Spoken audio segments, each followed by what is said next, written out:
What's happening? What's happening? Romeo Radio back on board for a Wednesday evening. What's happening, everybody? It's been quite a long time since you've heard my voice, and quite a long time since I've spoken to you, and I dearly miss you, and I have for these last few months. But thank goodness we're back on board here at WPAT 4 times per week. If you want to write it down quickly before we go further with more pressing issues, we can Tuesday, Wednesday, Thursday, Sunday, 8 o'clock start time. That's easy for everybody to remember. So you have a Tuesday, Wednesday, Thursday, and Sunday evening program. 8 p.m. on the East Coast. We have a 5 p.m. start time on the West Coast, and we go from there because really so many issues have gone by the boards and left unsaid on my part for the last, I think the last time I spoke to you was September.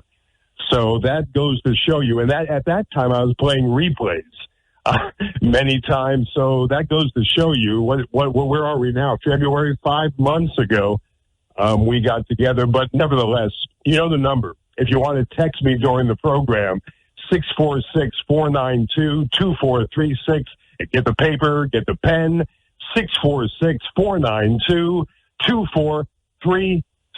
We've been through trials and tribulations. We've been through pandemics. We've been through the impeachment. We've been through the ousting of an inept president.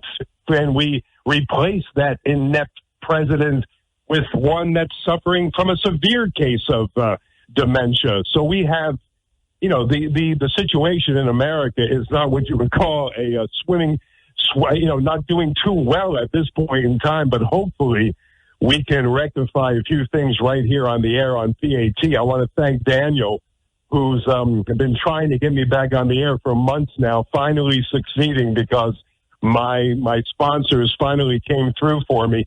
I'll give you a little hint. Here's the hint. When you don't hear me, it's because my sponsors took a powder.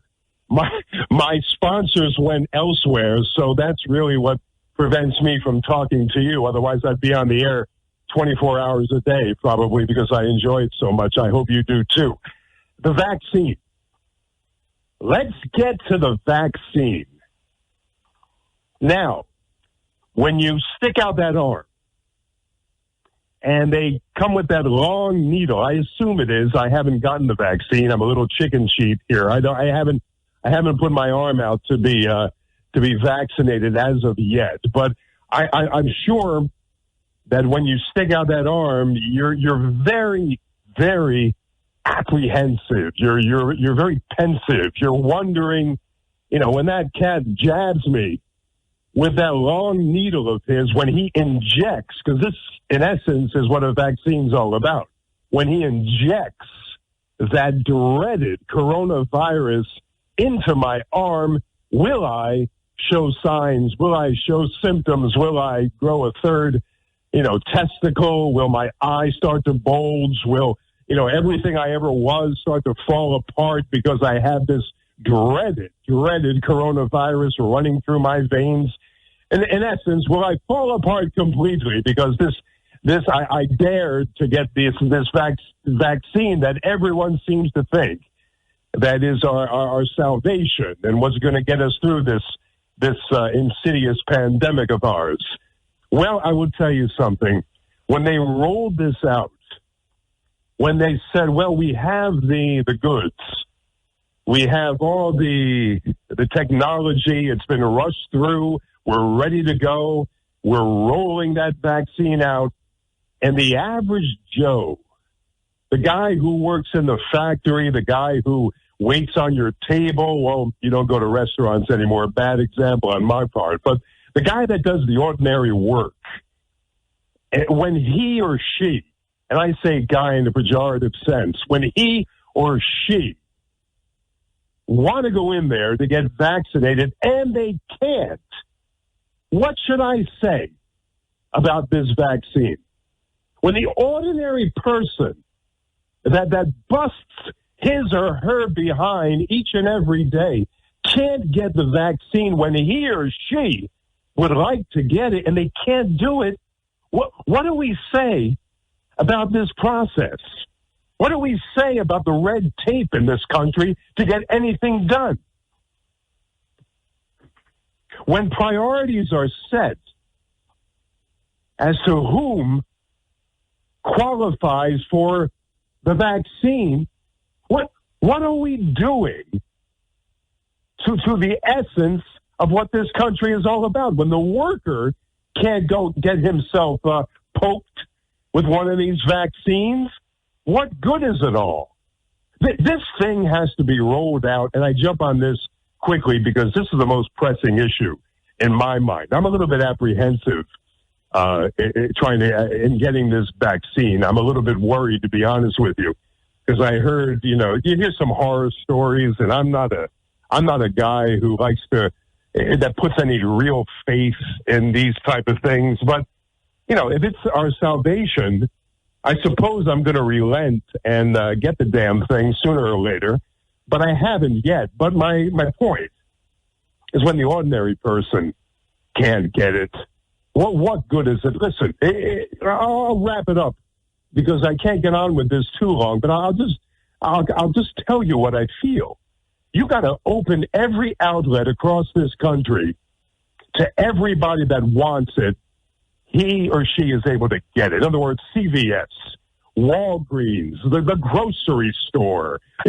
My girlfriend told me that you could actually walk into ShopRite. Yeah, ShopRite. You can go buy a couple of avocados. While you're buying the avocados, you can stick out the arm and they can poke you with the vaccine all at once. Yeah, you buy 2 cantaloupes, and then you buy a pound of apples. And then, by the way, while I'm buying these apples, can you jab me in the ass with this vaccine here so I can get it over with? I heard that they're doing that at ShopRite. So some places, that's ShopRite in Little Falls, New Jersey, by the way. I'm giving a free plug here on the Romeo program. So if they can do it over at ShopRite, they can sell you a bag of spinach and poke you with a vaccine all in the same action. Why can't they get it straight in other venues? Why can't you go anywhere if you have you want to get it done? You decided that you want to put yourself at risk and you want to get it done. Why can't you get it done? Because we don't do anything right. Can't do anything right in this country. What was the case? What was the affliction where they rolled out the vaccine in record time? It was shocking how many people, I can't remember. Was it smallpox? Was it, I don't know, some dreaded illness of some kind back, some 60 or 70 years ago, maybe 80 years ago, where I can't remember the numbers, but they vaccinated a tremendous amount of people in the shortest period of time, and they got it done so quickly. It was astounding, and they had no technology the way we have now. We got the social media. Everybody knows everybody else's business, but we can't get the word out, and we can't get the vaccine out, and we can't do anything correctly. Why? Why can't we do it? I have no idea, but we're doing it all wrong. And by the way, the ousted president, the guy that looks like a pumpkin, he's gone. The guy that claimed that the election was rigged, the guy that prompted the insurrection of the Capitol. You know who I'm talking about. I refuse to say his name. I will not mention the guy's name. I'm so tired of hearing the guy's name. I just referred to him in these colloquial type terms here instead of saying his actual name. When he left office, we were told that the savior, the savior, Joe Biden, Walter Brennan, he reminds me a little bit of Walter Brennan, Joe Biden. I can't explain it. I tell you, I hate them all. If you think I'm partisan to one over the other, if you think I'm despise Donald, I almost said it. If I despise the former president and I adore this one, you couldn't be more wrong. When Biden doesn't know his ass from his elbow, just like the former occupant of the White House, we have to turn around and say something's wrong with the system. The system's gone awry. We have no idea what we're doing. Had this vaccine available. We were told that when Joe gets in office, and here he is, right? Which I predicted 2.5 years ago, by the way, when all the Democrat candidates were all lined up and everybody was saying, oh, this one's going to be president, that one's going to be president. I said, no. You're going to get 80-year-old Joe Biden in there in 2020. And sure enough, in 2021, I should say, and sure enough, Election Day 2020, November, who won? Who won? Joe Biden, Walter Brennan. I mean, Joe Biden won. Joe Biden won. Well, we were told that when Joe Biden, the Savior, Jesus Christ himself, was in office, we were going to get the vaccine in abundance. We weren't going to have to worry anymore. We were going to get this at every turn. If we wanted it on the highway, there'd be some guy on the side of the road giving out vaccines. You know, you're driving down I-80, and you're going at 90 miles an hour. Up ahead, you see vaccines. This exit, vaccines. You're able to pull off the highway, maybe just the shoulder of the road, and you get your vaccine. We were told that it was going to be available everywhere. Boy, were we bamboozled once again. Were we jerked around once again? Were we handed a bill of goods once again? Because apparently, getting this vaccine is like trying to find that proverbial needle in the haystack. It cannot be located. You cannot find it. Every single time I've entertained the thought of getting jabbed with this dreaded virus, I said, well, where would I go to do this? And someone said, Ralphie boy, you're not eligible. You can't get the vaccine even if you want to. You're not I'm trying to think who are the lucky folks that are able to get this, and we, the people, are not. You know, the ones that work in hospitals, I understand that. The essential workers, they can get it. You know, the elderly, I'm not really elderly yet. I'm getting there all too soon. But my point, if I want to get it, or when I get the guts to finally get it, I can't get it anyway. I can't get it anyway. Everywhere I go, they say, no, not for you. Or we don't have enough supply. That's what the mayor, de Blasio, that's what he was saying. Well, the supply, he speaks so well, but he does nothing. The supply is dwindling, he said. We're down to 30,000 doses now. Why can't we get the supply that we need? You're going to tell me with Pfizer and the other big shot pharmaceutical companies there's not enough supply out there? You're going to tell me with a straight face that there's not enough supply out there? We're not able to get enough of this medicine to satisfy the population? Boulder Dash. We are able. We're just so damn incompetent when it comes to distribution. We can't get it straight because of the political ramifications surrounding this vaccine. The political ramifications of saying, well, yes, I believe in such a thing. Oh, you must be that liberal that I can't stand. Or I don't believe in it. We have the freedom not to take it. All this fighting, all this backbiting that goes on is just mental masturbation, exercises in futility. Have the vaccine available for anyone that wants it. Do not make it mandatory, because nobody's going to tell me that I have to get this vaccine. But if I want it, let's make it available for me to get it. I mean, is that reasonable or is it not reasonable? I think that's a reasonable statement on my part. Again, the text 646-492-24 Once again, I can't take phone calls, but I'm setting things up in my home studio. I actually have a full home studio now, which is great. And I will be able to take calls tomorrow evening, hopefully. If not tomorrow evening, Sunday, when I see you again at 8 o'clock. Again, the hours, Tuesday, Wednesday, Thursday. By the way, bear with me tonight, as I mentioned those hours a few times. Tonight's my first time back on the air, so I'd like to mention it a few times just so you know where to find me, right here on WPAT930am.com or 930 on your AM dial, Tuesday, Wednesday, Thursday, and Sunday. 8 o'clock Eastern Time, 5 o'clock Pacific Coast. I have so many friends out on the West Coast listening to me right now. I appreciate it. All my buddies on the East Coast, the center of the country, appreciate it very much. If you want to follow me on Facebook, Ralph Romeo. If you want to give me a call during off hours, again, the number is 646-492-36. The only jerk on the radio that'll actually give you his private number. The fool, the idiot that will give you his private number. They don't come as dumb as yours truly. Listen, let me say about Cuomo for a second. Not Mario. See, I say Mario Cuomo. I think of his father when I say Mario Cuomo. But Andrew Cuomo, you know who I'm talking about when you hear Andrew Cuomo.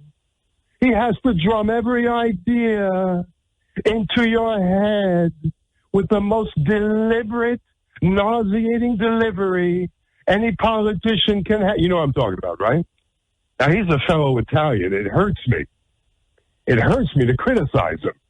I'd like to... I'd like to say, flowery things about him. I'd like to pat him on the back, but I can't.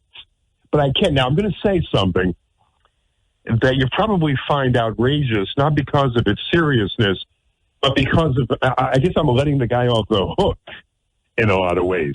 I don't think it was a criminal act that he allowed all those folks in the nursing home, the affected folks with the COVID-19 into the nursing home to kill, to be human petri dishes, to kill the elderly folks in these nursing homes. I don't think that it was a plotted criminal act. But here's what it was. He knew that those nursing homes needed that funding that they get when they're at full capacity, when they have the amount of people that are in there. Now, what did he do? How was he remiss when he refused or did not use those makeshift hospitals that were built right on the river there? And also, yes, those ships on the river were made into makeshift hospitals. If you don't know, that's the case. They made these wonderful boats on the harbor there, down by the West Side Highway, right here in Manhattan. They made them makeshift hospitals. They were meant to house and to treat the COVID-19 patients. Do you know that those said hospitals were vacant? Those doctors were not being used. Those facilities that cost a pretty penny, I can't give you numbers, but a pretty penny, that they were left vacant, unused. Instead, what did Andrew Cuomo do? What did he do? You know how he talks? What exactly did he do? He took the affected people with COVID-19, this horrid illness, and he stuck them right in there with the elderly folk. Yes, elderly folk like my mother. It could have been my mother. My mother could have been sitting in one of these nursing homes And unbeknownst to her, one of all these infected people could have been marched in there, and my mother could have been one of the casualties, just as easily as your mother may have been. It was a horror show, folks. A horror show. The way he's conducted himself is horrible. And you know what I did before I found out? If you remember, you may call me a hypocrite, but let me explain myself. I used to come on these airwaves a few short months ago before I found out about the enormity of his actions. I used to come on these airwaves and praise the aforementioned Andrew Cuomo. I used to praise him. I said, oh, we all bow at the altar of Andrew Cuomo. I did. Guilty. My hands raised. I certainly did. Much to my dismay, much to my chagrin, I did. Why? I did not know what he was doing as far as these elderly goes. Because I'll tell you something. Aside from that, that's a major discountment. But aside from that, he's impressive in a lot of ways. He's authoritative. He's got a little charisma. He's not Ralph Romeo, but he's got a little bit of charisma. And he's got this power thing that he throws at you that's somehow attractive in a weird way. Wasn't he voted sexiest man in America or something like that? Yeah, I looked at Andrew. I took a good look at the sexiest man in America, and I said, boy, America's standards have gone down. I mean, if Andrew Cuomo, he'll say his face looks like a frying pan to me. But if Andrew Cuomo is supposed to be so attractive, my goodness. But nevertheless, I digress. But I looked at, I said he's doing a pretty darn good job. Then I found out about the nursing home. Well, something happened within the Democrat Party that's suddenly turning. In other words, those who were supporting him, no matter what, I mean, through thick and thin, they were supporting Governor Cuomo. They've turned. And this has happened within the last 3 or 4 days. They've turned. Now, his back is up against the wall, and they're talking about criminal charges, and they're talking about everything because things have turned. Well, I'd like to know your opinion on this.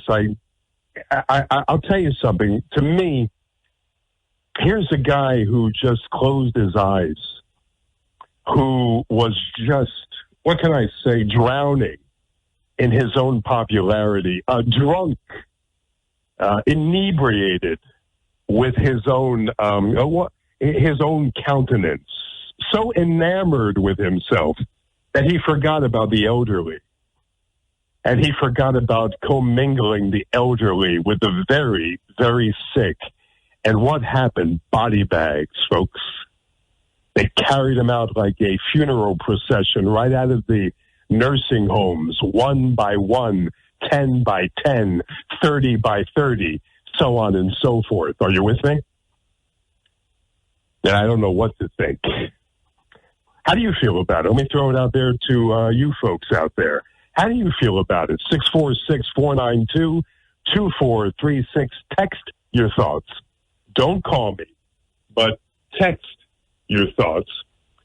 And we'll talk. Well, I'll respond to that because I'm going to check out the text in a little while. Not quite yet. I'm going to talk for a little while longer. But again, you can find me right here 4 times a week, 8 o'clock, Tuesday, Wednesday, Thursday, and Sunday. I'll take your response to that. Oh, the great. Not that I listened to him because he wasn't my cup of tea. But sometimes if you have a head about you and you have a modicum of intelligence, you can recognize greatness when you see it. Whether you agree with the fellow or you don't agree with the fellow, you can certainly acknowledge his greatness. The great Rush Limbaugh passed away, I think, yesterday. Lung cancer at 70 years old. I heard he found he was terminal. He was at stage 4 months ago. I heard he outlived his prognosis, and he tacked on a few months to his life. I salute him. I praise the man's work. The man's a pioneer. I probably listened to the program, I don't know, about 4 or 5 times in my entire life. The thing that was so impressive about Rush is his longevity. You're talking about a guy who's been at the top of his game for, is it 30 years? Am I overshooting there when I say 30 years? I believe he came into prominence about 1991. I'm telling you, he's been at the top of this business for 30 years. And if that doesn't show a tremendous amount of ability and this guy was just a groundbreaker, a pioneer, as I mentioned. The great Rush Limbaugh, dead at the age of 70. What can I say? When a guy like him passes away, you look at what's out there right now, what passes for radio down the dial. In fact, the station, WABC, down the dial here, where he began his career, I think, am I wrong when I say 1991?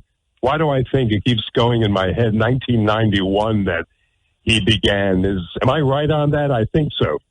I think he was on for a good solid 30 years. When you see the station down the dial falling apart, when you see a billionaire buying the station with hopes of making it better, coming into prominence once again, and you see the station floundering with subpar talent, with people that have no business behind the microphone, thriving, some seemingly thriving there, you have to ask the question, what are we coming to? What the hell are we doing when it comes to talk radio? Those of us who are enamored with the genre, like myself, I've been listening to talk radio since I was a little boy. Probably for a good 40 years. And I'll tell you, I had hopes of that station actually making some strides in the right direction. Man, did they fall flat. They have a woman down there. And again, once in a while I'll pick on people, and I'm sure and you know something? I'm not going to feel so badly about picking on people because, man, people sure as hell pick on me. They have no qualms about picking on me, so I'm not going to feel so badly anymore about picking on people. I'm tired of that mushy stuff and feeling so terrible about saying the things that I truly feel. They got a girl down there. Yeah, a girl. You know why I call her a girl? Because she sounds like a girl. She sounds like she's about 12 years old, or maybe she's the checkout girl at your local supermarket that they somehow got on the radio. Lydia Serrani down there, she's taken over the whole station. This woman is down there. She's taking everything over. Every time you turn on the station, this hideous voice is on. Hey, once in a while, I like to put the station on for a little entertainment once in a while. I can't get away from this woman. And let me tell you something. She is about as intelligent as the pencil sharpener that you use in your office. Does anybody have a pencil sharpener anymore in their office? I'm not quite sure, but that's the level of intelligence there. And she's the poster child for what is going on down there. It's a joke, man. It's a joke. But nevertheless, I started this whole harangue by saying that Rush started on that station, and believe me, many, many stations across the country, I know, but I speak of New York City because that's what I'm most familiar with.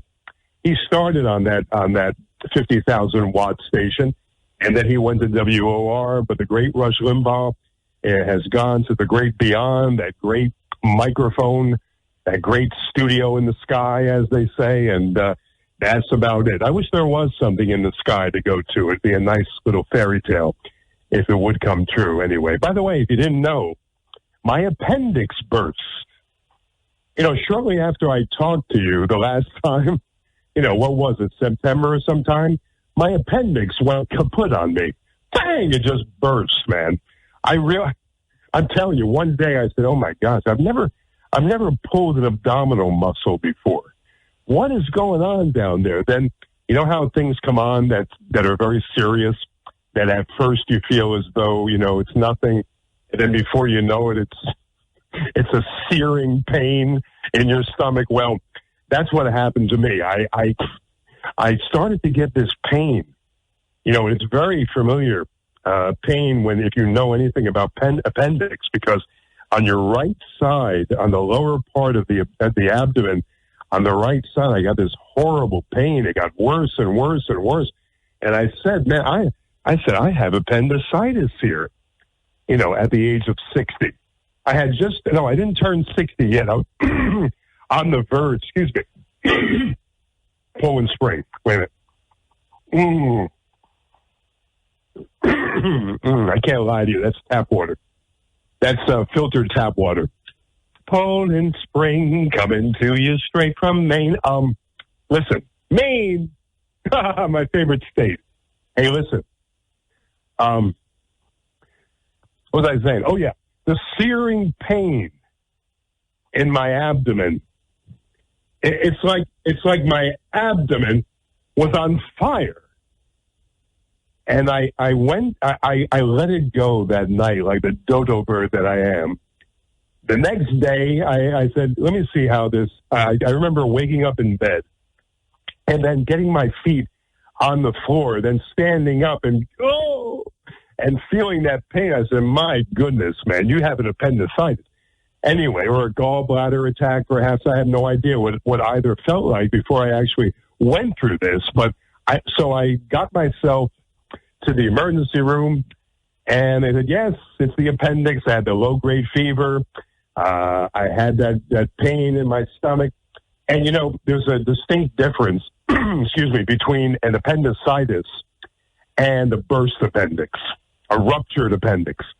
The first, I won't say it's benign, but it's nothing near the seriousness of a ruptured appendix, because I found, what I did, I went in there with the appendix, they looked, and they had to take a scan of the area, and they told me, yes, indeed, you have a ruptured appendix. And you notice, as soon as they said that to me, yeah, you have a ruptured appendix, it started to hurt more. They said, yes, Ralph, your appendix is definitely ruptured. And I went, as soon as they told me. It's like mind over matter there. But, yes, and so I had the, they didn't rush. You know how when you have a ruptured appendix, you would assume they're rushing like banshees to try to take that appendix out before this poison spreads throughout your system. Well, they didn't rush at all with me. They said, oh, here's a chance let's test Romeo. Let's test his endurance here, I don't know what they were trying to do, but they discovered my appendix was ruptured about 9 o'clock in the evening. And guess when Romeo got his surgery finally? About 10 o'clock the next night. Yeah, let me run that by you again. They said, yes, Ralphie boy, your appendix is ruptured. In fact, poisonous residue is now spilling all over your entire system. But don't worry, we'll operate as soon as we can. It turns out there were no time slots for yours truly, so yours truly waited until 10 o'clock, not the same night, the next night, to have his operation. And let me tell you something. Let me advise you of something. This was the most painful thing. Now, I'm not a baby.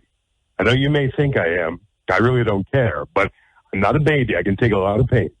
This surgery was the most painful surgery one can endure. It was agony. And my stomach, now, if you don't know, I'm the fittest man in America. You see, at the ripe age of 60, I can take on any 25-year-old in any event. You understand? And that's not just me blowing smoke. It's really the truth. Now, my stomach is very defined in the whole works, right? When I was through with the surgery, I looked like a pregnant woman. Now, to look in the mirror after having a chiseled midsection and look in there and see a stomach out like Sally Struthers in an episode of All in the Family when she was knocked up with Meathead's son.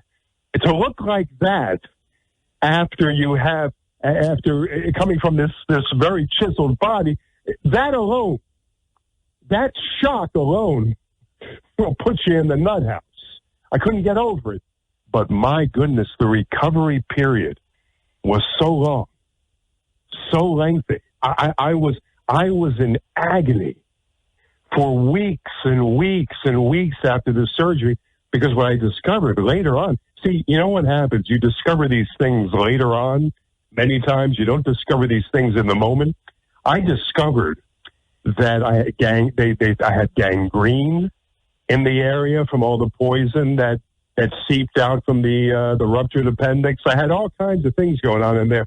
And let me tell you, I went through hell. But for those who couldn't get in contact with me, don't worry. I was just dying, just on death's door, at death's door, I should say.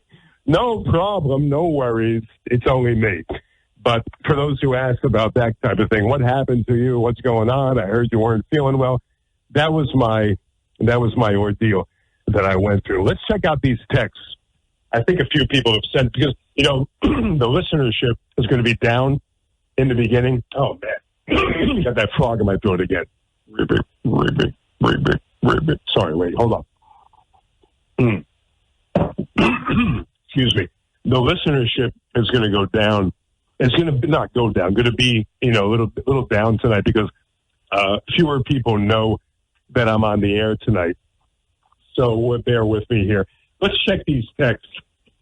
And again, while I check these texts, let me just tell you a little bit about, while I read these texts, let me just tell you a little bit about the hours one more time. The hours are Tuesday, Wednesday, Thursday, and Sunday at 8 o'clock. The great thing, and I went for this aspect because it's a very important thing. The start time is the same. So you just have to remember the nights. Now, I'm usually on Monday night and usually on Friday night. I have been in the past, but again, we're Tuesday, Wednesday, Thursday, Sunday at 8 o'clock. Okay, let's see. All right, my good friend Andrew. Andrew, not to be confused with Andrew Cuomo. This is our good friend Andrew from Bergen County somewhere. This cat never tells me where he lives. Andrew, what are you trying to hide there, buddy? I know that, with modern technology, I scoped your house out already. I know where you live, buddy. No, I'm kidding. But my good friend Andrew said, good to hear you, Ralph. Andrew, you see, Andrew, if you don't know, Andrew, how would you know? But I'll tell you, Andrew's big on exclamation points. Everything he writes to me, he says, Ralph, it's good to hear you again. Bing, I get an exclamation point. Ralph, I heard you were sick. Bing, I get an exclamation point. Everything he's ever written in his entire life, he's a school teacher, exclamation point. Thanks, Andrew. Let's see.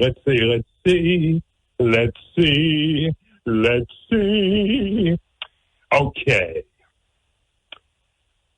This is Michael from Hoboken. WABC used to be an iconic station that is heard in about 16 states. It's been reduced to a low-rated college station. It's hard to believe talk radio has fallen into such ruin. I'm with you, Michael. What can I say? When you're right, you're right. Hi, Ralph. This is Bree. Is there really somebody named Bree out there? It's a nice name. Hi, this is Bree. It sounds like, the sound a sheep makes. I'm kidding, Bree. Take it as I'm only kidding. Let's see. What does it say? This is Bree. From Bay Ridge, I agree with your sentiments on vaccines. Some of my friends that are nurses have reported that only 3 out of 11 million eligible healthcare workers agreed to get the vaccine. Because the percentage wasn't high enough, they opened, it is a big one, they opened the second round to the senior citizens, which entailed 75 plus, to get the vaccines, and my own grandfather was offered this. I recall discussing with my family how even our nation's own doctors and nurses have a deep mistrust of the system, and now senior citizens are vulnerable to the unknown consequences of this vaccination. That's our friend Bree. Okay, Bree, thank you. Let's see. Who has you? Blah, blah, blah, blah. Okay, let's see. Our buddy Bob. Bob has written a short novel already. Bob has written War and Peace. He has now written 5,000 pages on the subject of vaccine. Okay, let's see what it says. I think it's suspicious that you renew contact in the evening that you renew contact in the evening of the very day that execrable heap of deceiving conservatism, El Rushbo, has finally, listen to him, has finally departed this plane. And you spelled plane wrong. You spelled plane, Plain, Bob. I'm going to excoriate you now. How can you use the word incorrectly? Departed this plane and left space for something a lot better. And then he goes on, vaccine, ? Vaccine, ? is going as I expected. A queer product cooked up in a nuclear weapons vat with no plan for efficient mass distribution and dreaded lethal variants gaining speed on ye ordinary deadly variety, so that by the time the jab is available, it will be worthless. God bless America with a K. The K, he spelled America. You just can't make this stuff up. Me, he goes on, he says, me, I'm eligible, and it ain't available anywhere in my area. And that's just Jake with me. By the way, Bob has used an expression, that's just Jake with me, that you haven't seen that since the Model T Ford, or heard that. You haven't heard the word that's you haven't heard the word that's the expression, that's Jake with me, since the 1917 Black Sox scandal. I'm into it, Bob. And I guess that's Jake with me. I just upped my game to triple thickness masks. Oh, Jesus Christ. And I think I'll plan on saran wrapping my face. Joe Piscopo for mayor of the Bikini Atomic Test Atoll. It's still the highlight. Okay. See, now, he made, and by the way, Jose and Jessica and Jillian, I'll get to your text in a minute. 646-492-2436, 646-492-2436, about 15 minutes in the program. By the way, it's just an hour program this evening. And let's get to masks. How do you feel being an automaton? How do you feel being something straight out of a Rod Serling screenplay? How does it feel for you to walk down the street with faceless? You can't discern one person from the other. You're walking through a crowd, everyone moving robotically, masked to the gills. Not just one mask now, by the way, 2 masks. How about 3? How about 4? How does it feel walking down the street where no one can be recognized? It used to be that if you wore a mask, you were arrested. Now, if you don't wear a mask or 2 masks, you're arrested. How does it feel just being one of the America's automatons? We walk, we do everything with a mask on. How does it feel not to be able to breathe? The air, the intake of oxygen is down considerably. How does it feel? Ask me that question. Ralph, how does it feel? It feels horrible. I don't look forward to going out as much as I used to. I just don't enjoy it. And I have no contact with anybody. I can't hug. I'm a very touchy-feely guy. You may not think so, but I'll touch you and I'll feel you. I can't touch anybody. I can't go near anyone. I can't. No fun. You don't know who's smiling. Oh, by the way, I just got about $30,000 worth of dental work. I had the smile of, the ultra bright smile. I should be on a toothpaste commercial. And what do I have to do when I walk outside? I have to put a mask on. And also in Manhattan. And early morning yesterday, I was actually in Manhattan on an errand. Dr. Lederman, Manhattan on an errand. And I'm walking around on the street. Nobody around. Everybody's, the New York City is a ghost town, which is very eerie. I'm walking. I feel terrible if I'm not masked up. If I'm not masked up, I feel like I'm breaking the law, even in the open air, even when there's no one within 50 feet of me, let's say, because I'll tell you, the way New York City has become a ghost town, it's not as packed. Even when I was on the train and everybody's masked up, even when I was on the train, amidst all this crime that's been going on, I actually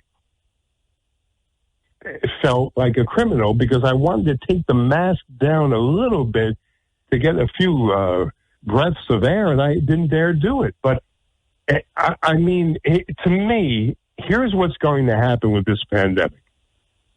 It's an endless pandemic. It's one that will, the virus itself, if the virus could speak, if you can play along with me, if the virus had a voice, it would say, "This, I will be gone when I decide I'm gone. Then no sooner. I don't care if you're tired of your masks, Romeo. I don't care who's tired of me. I don't care how many have gone to the cemetery. I don't care how many are wanting their old lives back. I don't care how many workers are out of work, how many restaurants are closed, how many museums are closed, how many Broadway shows have closed. I don't care. I will depart the premises when I'm good and ready." That's the virus talking. And that's something that people cannot grasp. It will be over when it's run its course. No sooner, no later, and it's infected and killed as many people as it wants to. This is, if the virus had a name and a face, that's when it's over. It doesn't care when you want it to be over. It doesn't care that you want to go see your elderly mother in the nursing home and they won't let you in. It doesn't care that you want to attend a funeral that you're banned from because of this insidious virus. It doesn't care. It will run its course when it runs its course. And let me tell you when will be normal. And those words are in those big, gigantic quote marks. Normal. Let me tell you when we'll be normal again. Hey, hold your hats for a minute. How about 2025 thereabouts? What? You heard me. How about 2025? And I'm, give or take a year or two. I'm telling you, this thing is going to go on and on and on. In fact, now I'm not going to comment on whether I agree or disagree because I'm very torn with this issue. This will go on indefinitely, folks. In fact, it may become the norm to be masked up when you go outdoors. It may become the norm to never go into a theater to watch a movie again, or never, or get on a plane in risk of your life, or perhaps never attending that Broadway show I talked about a few minutes ago. That may be normal. All my actor friends may be out of work and myself forever. I may have to do talk radio till I die, you know? I don't think it has a shelf life. I believe that we're going to be looking straight at this pandemic for a good long time. I'm talking another 4 years, 5 years before we're normal. And from a New York perspective, I'm talking 4 or 5 years, 6, 7, 8 before this city comes back. Because, folks, this city is dead. It is dead. This city, it has sunken to levels of, I don't know, circa 1978. The crime has skyrocketed. The quality of life has diminished.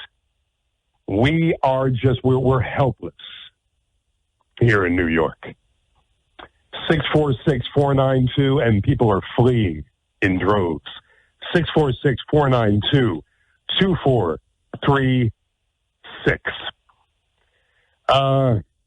Winding down. Yeah, you know, it's good to be back because I'm sure you'll agree. Isn't it nice to hear someone who doesn't wear illiteracy as a badge of honor? Sometimes I listen to these folks. Again, I have to mention the adversaries down the dial because they are my adversaries. Because I think let me just pull back. They seem to wear their illiteracy like a badge of honor. They're happy to talk like truck drivers down the dial. They frown upon. This is a conservative line, by the way. The conservatives, they want to be, you know, your blue collar trucker in the Midwest somewhere. They frown upon any what is the word that I'm looking for? Any highbrow would not be describing it adequately. I don't want to. Just any kind of something that. Something that rises above the mediocre, the street talk that you hear every day. They frown on it. They think of it as elitism. They think of it as putting on airs. And no. What I'm trying to do on this program, and you'll bear with my pompous ass right now, what I'm trying to do on this program is raise the standards just a bit. I'm not saying I'm the most intelligent.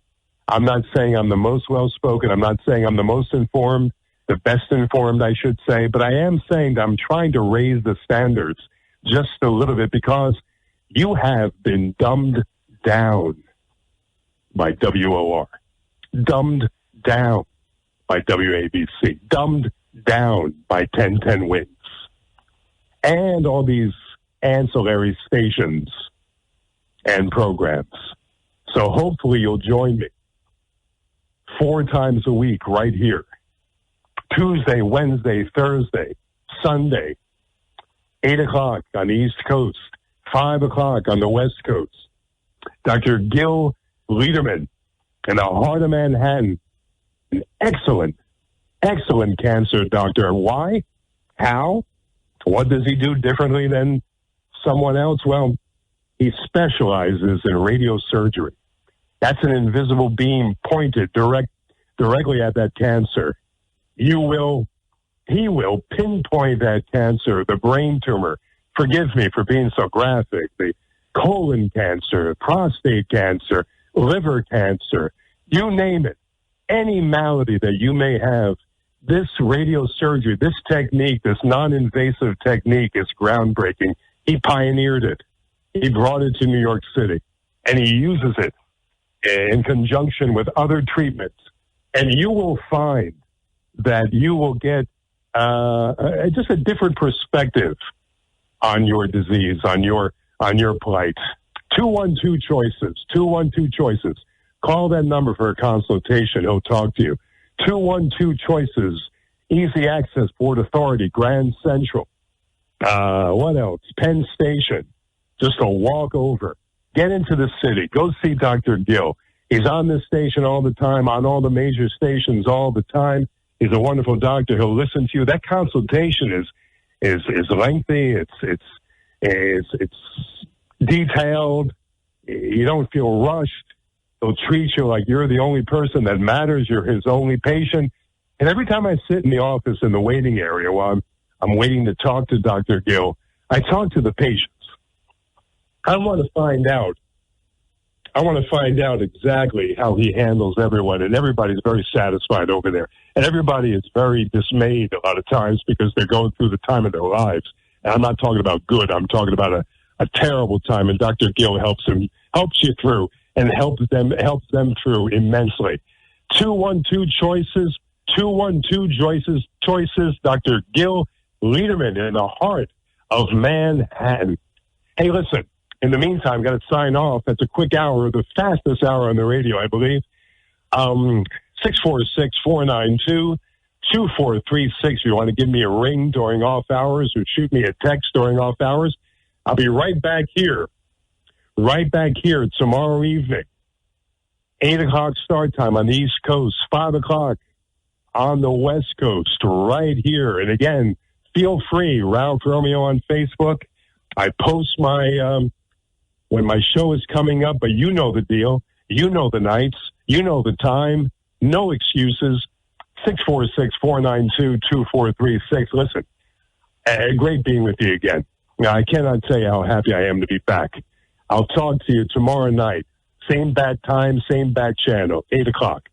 Take care of yourself.